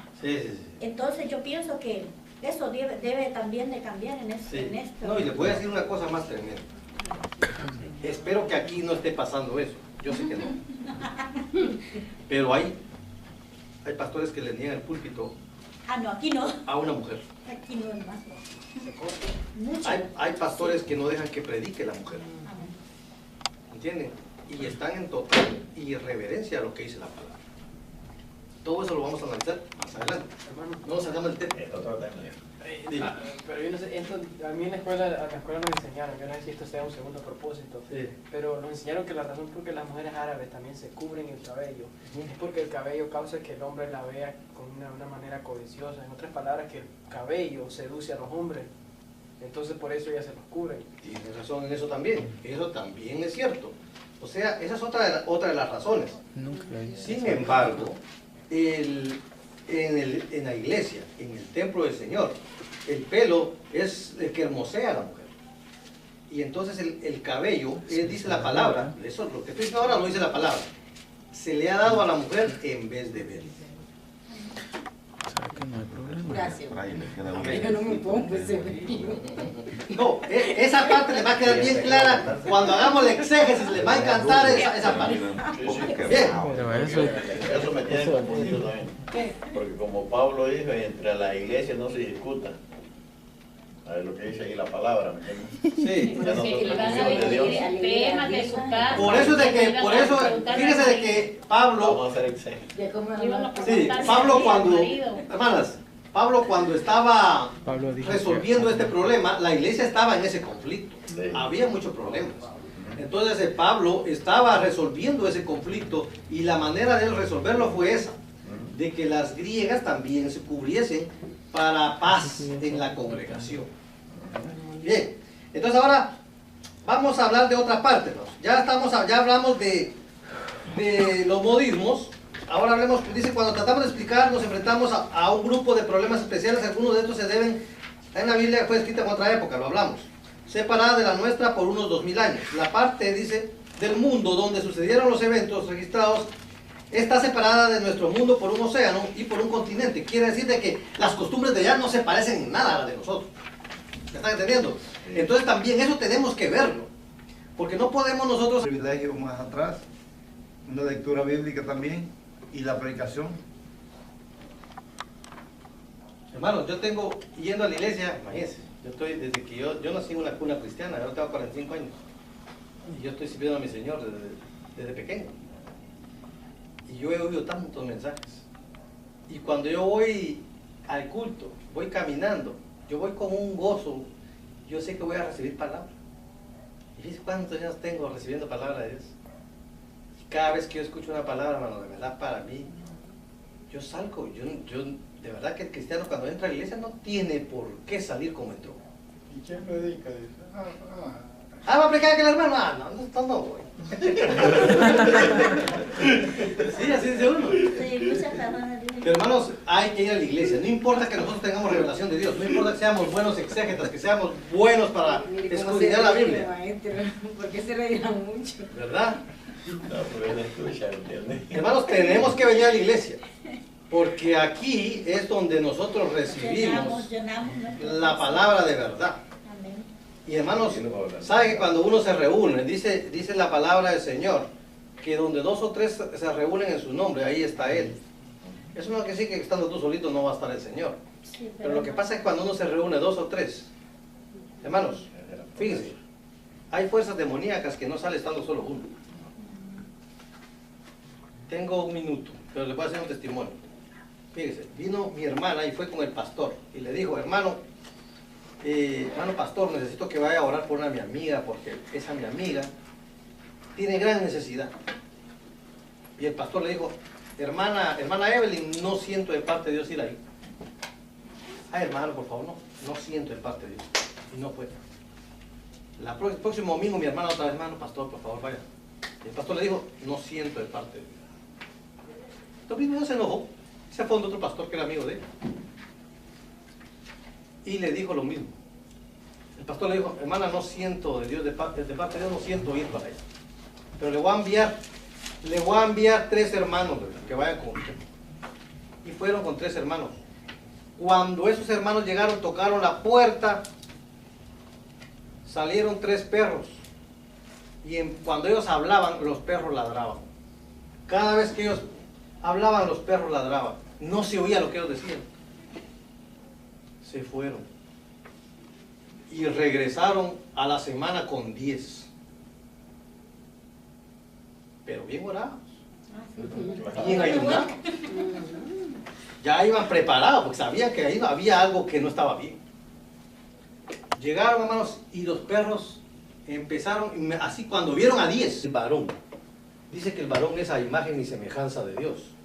Entonces, cuando Dios formó al hombre, lo hizo como una materia prima de polvo. Sin embargo, cuando hizo a la mujer, lo hizo del varón. La sacó del varón. Entonces, la teología divina es de esa forma. Entonces, a veces aquí en América cuesta aceptar esa ideología, porque pareciera muy machista. Sin embargo, es la manera en que Dios formó al mundo y formó al hombre y a la mujer. ¿Y varón? También cuando nosotros vemos la historia de cuando el Señor sacó al pueblo de Egipto, hay una enseñanza también para nosotros que ellos, como el propósito, que ellos estaban perdiendo las costumbres, que ellos como habían sido enseñados, porque ya estaban viendo que aquellos se rapaban o creían en otros dioses, ya ellos estaban perdiendo las costumbres. El Señor los trae de regreso. Por supuesto. Va a haber un momento dado cuando vayamos más avanzados en la clase de la hermenéutica y vamos a revisar el versículo que les estoy hablando. Todos esos versos, ese capítulo lo vamos a estudiar entre todos y vamos a hacer la exégesis de esos versos. Y yo quiero que todo el mundo analice conmigo. Pero antes de ese verso, yo quiero que hagamos exégesis, un estudio profundo de fíjese, de una de las polémicas más grandes que tiene la Biblia. Yo quiero que nos vayamos a esa cita bíblica, no ahora, no tengas miedo, que vamos a hacerlo más adelante, porque todavía quiero que nos adentremos un poco en la exégesis. Pero les voy a mencionar la historia bíblica a la cual me estoy refiriendo. Después, hermano. Ahora, cuando Saúl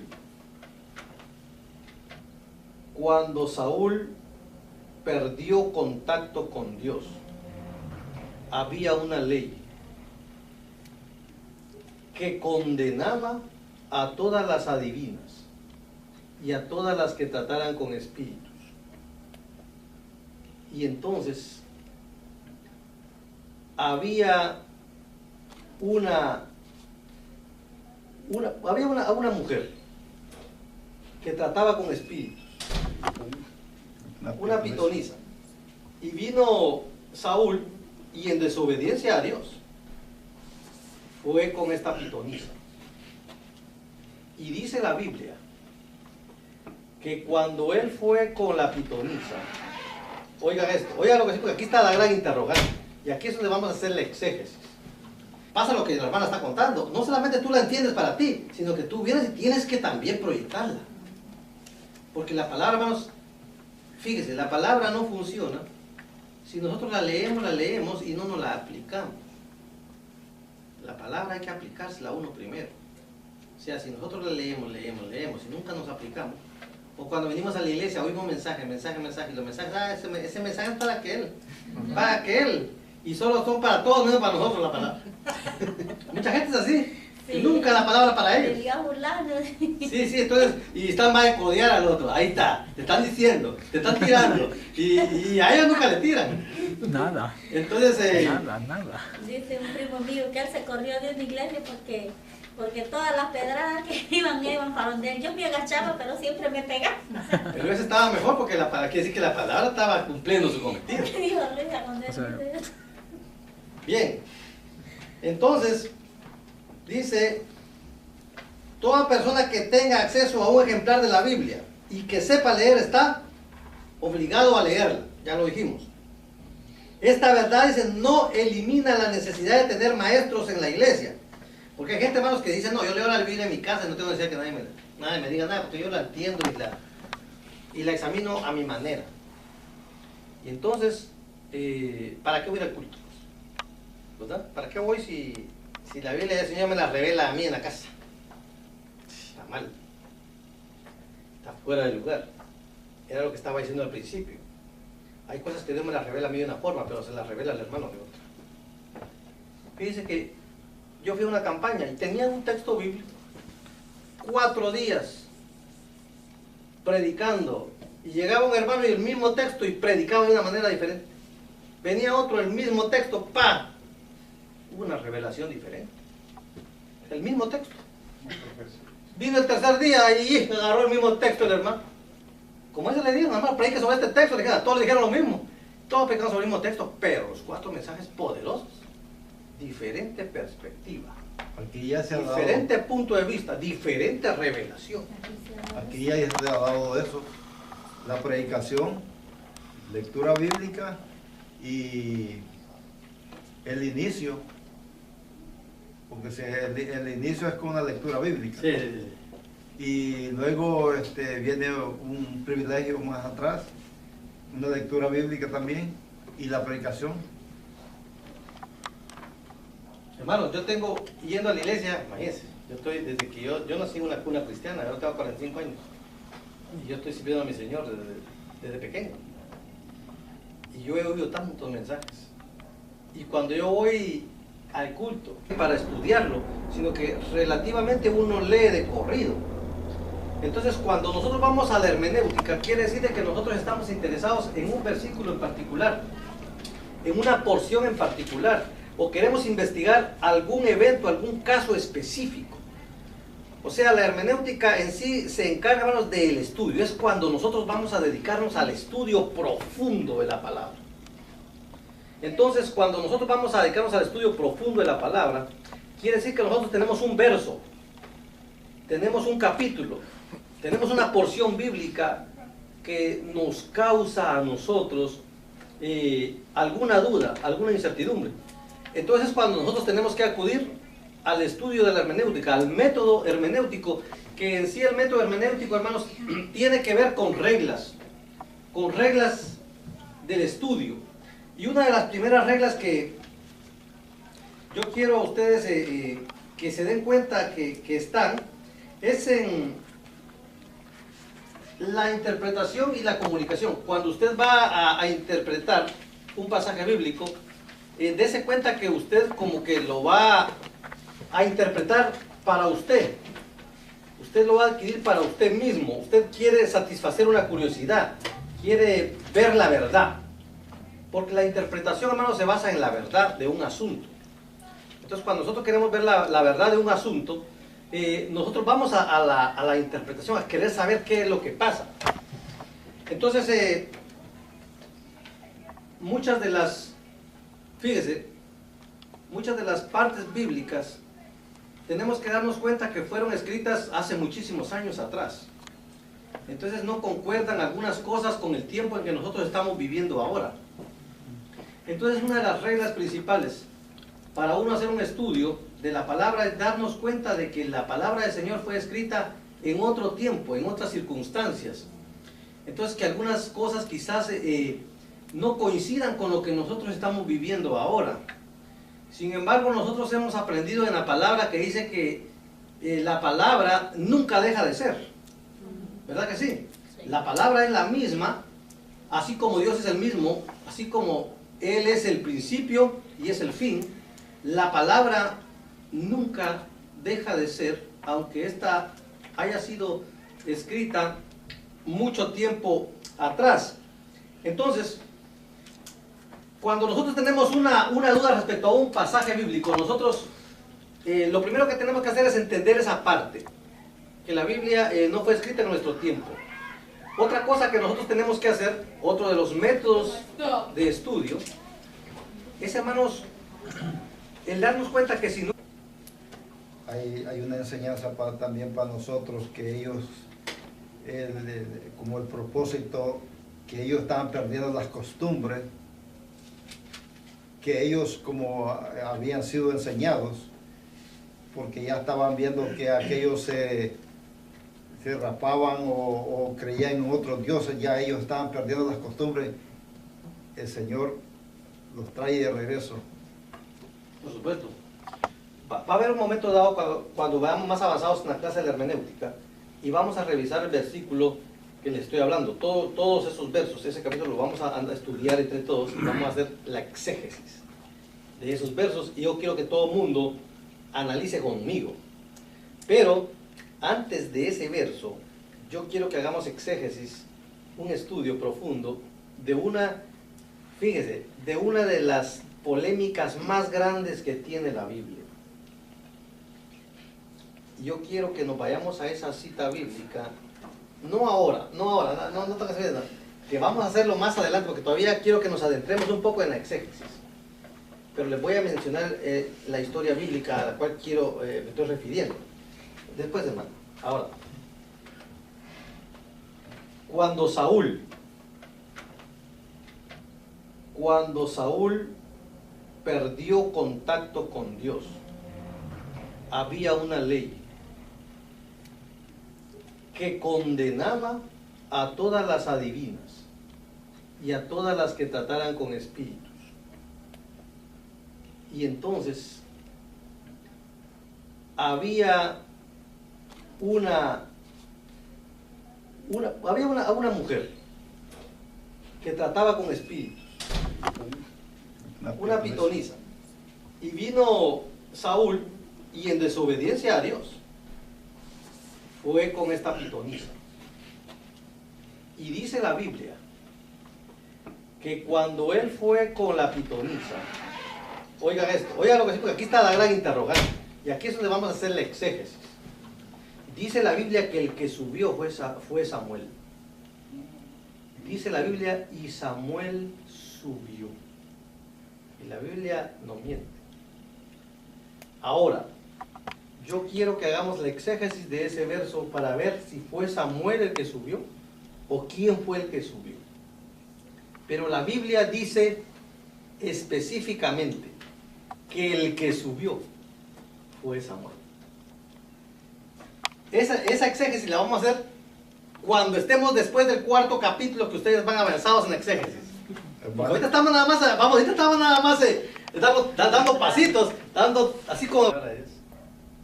Cada vez que yo escucho una palabra, hermano, de verdad para mí, yo salgo, yo de verdad que el cristiano cuando entra a la iglesia no tiene por qué salir como entró. ¿Y quién predica? Dice, va a predicar aquel hermano, no voy. Sí, así dice uno. Sí, muchas personas dicen. Pero hermanos, hay que ir a la iglesia, no importa que nosotros tengamos revelación de Dios, no importa que seamos buenos exégetas, que seamos buenos para escudriñar la Biblia. Maestro, ¿por qué se reirán mucho? ¿Verdad? No, pero él escucha, ¿entiendes? Hermanos, tenemos que venir a la iglesia, porque aquí es donde nosotros recibimos Llenamos nuestro la palabra de verdad. Amén. Y hermanos, ¿sabe que cuando uno se reúne, dice la palabra del Señor, que donde 2 o 3 se reúnen en su nombre, ahí está Él? Eso no quiere decir que estando tú solito no va a estar el Señor. Sí, Pero lo que pasa es que cuando uno se reúne 2 o 3, hermanos, fíjense, hay fuerzas demoníacas que no sale estando solo uno. Tengo un minuto, pero les voy a hacer un testimonio. Fíjense, vino mi hermana y fue con el pastor y le dijo, hermano, hermano pastor, necesito que vaya a orar por una mi amiga, porque esa mi amiga tiene gran necesidad.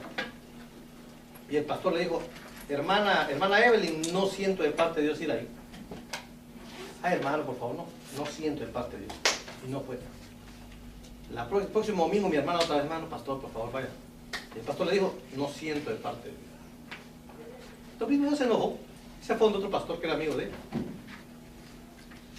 Y le dijo lo mismo. El pastor le dijo, hermana, no siento de Dios, de parte de Dios no siento ir para allá. Pero le voy a enviar 3 hermanos que vayan con usted. Y fueron con 3 hermanos.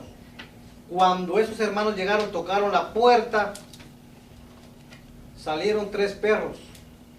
Y cuando ellos hablaban, los perros ladraban. Cada vez que ellos hablaban, los perros ladraban. No se oía lo que ellos decían. Se fueron. Y regresaron a la semana con 10. Pero bien orados. Bien ayunados. Ya iban preparados, porque sabían que ahí había algo que no estaba bien. Llegaron, hermanos, y los perros empezaron, así cuando vieron a 10, metieron la cola entre las patas y se fueron para adentro. Fíjense, eran 10 ungidos. Fueron 3 ungidos y los perros empezaron a ladrar, pero eran 10. Y hermanos, cuando ellos empezaron a hacer el culto, las cosas empezaron a levantarse. Y mi hermana, viendo cómo las cosas se levantaban, dice que ella fue a la cocina a buscar a la hermana, a su amiga. La palabra les quiso decir de que el que tuvieran velo o el que tuvieran pelo no quería decir de que no respetaban a su marido. Entonces, el punto al que quedó Pablo en este aspecto es de que la mujer griega debería de cubrirse igual como lo hace la judía para no entrar en polémica. Entonces, para el bien de la iglesia y para el bien de todos, lo mejor sería que las griegas también se cubriesen. Pero estábamos hablando de 2000 años atrás. Y era un asunto totalmente, podríamos decir, de costumbre de los judíos. Pero en realidad, el símbolo no era lo fundamental, porque el velo Dios se lo había dado a la mujer como que si fuera velo. Dígalo. Sí, ¿por qué, o sea, cuál era el plan de Dios de darle a las judías ese velo o de que se cubrieran? No, ahí no había plan de Dios, era una costumbre. Pero Dios no lo había permitido, ¿no? No, era una costumbre del lugar. Hasta el día de hoy los judíos tienen esa costumbre. O sea, hasta el día de hoy, la mujer, fíjate, porque todavía persiste esa costumbre. Hasta el día de hoy, la mujer judía no puede ir a la par del varón. Tiene que ir 5 pasos, 3 pasos. Sí, hasta el día de hoy, la mujer en el pueblo judío no tiene el mismo nivel que el varón. Hasta el día de hoy. Por costumbre, aunque las cosas han cambiado. Por eso yo les dije a ustedes de que hay cosas en interpretación que uno tiene que ir a las costumbres, porque no tiene nada que ver aquí en América con nosotros, porque la palabra es la misma realmente y no hay ninguna ley que a nosotros nos haga poner a la mujer en segundo lugar. Lo que pasa es, hermanos, de que hay muchas cosas en las cuales Dios le dio al varón una potestad arriba del hombre, como por ejemplo, lo que yo les estaba contando a ustedes del sacerdocio. ¿Se acuerdan que les hablé del sacerdocio? Cómo el varón era como sacerdote en su casa.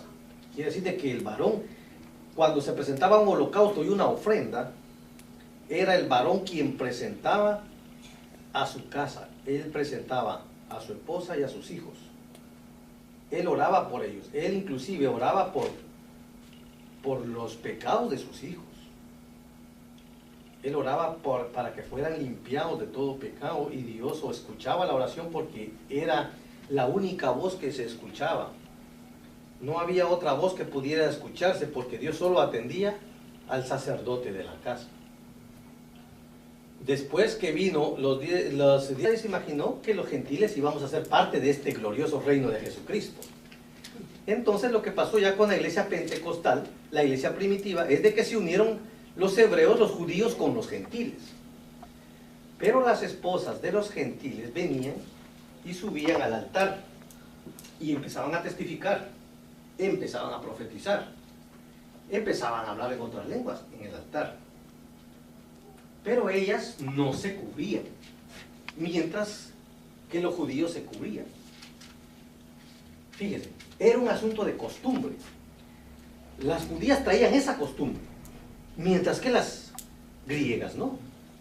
Entonces llegaron con esa queja con Pablo y le dijeron a Pablo que ellas estaban demasiado sentidas porque ellas estaban fallando en esa parte, en donde la palabra decía de que la mujer debía de cubrirse, porque fíjense cómo es la creencia de los árabes y de los judíos con respecto a la vestimenta. El que la mujer se cubra la cabeza significa que la mujer está valorando al hombre. Cuando la mujer se cubre, quiere decir de que ella se para aquí y está diciendo que el hombre, el esposo de ella, es digno de ella y ella es digna de él. Y que ella le tiene total respeto a él. Cuando usted ve a una árabe cubierta hasta aquí, está diciendo cuánto su esposo la cuida, que no permite que le vean a ella ni los tobillos. Hay unas que se cubren, solamente se dejan los ojos. Está diciendo cuánta autoridad tiene el hombre sobre esa mujer, que no permite que le vean solamente los ojos, porque ellas tienen hasta guantes, no pueden verle ni las manos. La autoridad del hombre sobre esa mujer. Entonces, cuando venían las griegas, que no tenían nada que ver con esa costumbre, venían sin el velo, entonces ellas se sentían y decían que estaban faltándole a Dios. Entonces vino Pablo y tuvo que aclararles y le dijo, resulta que ellas no están faltándole a Dios porque ellas en realidad no es la costumbre de ellas ponerse el velo, porque para eso Dios les dio el cabello como velo. El velo de la mujer es su cabello. Ahora si ellas se quieren rapar, pues que se quiten el pelo y que se pongan el velo.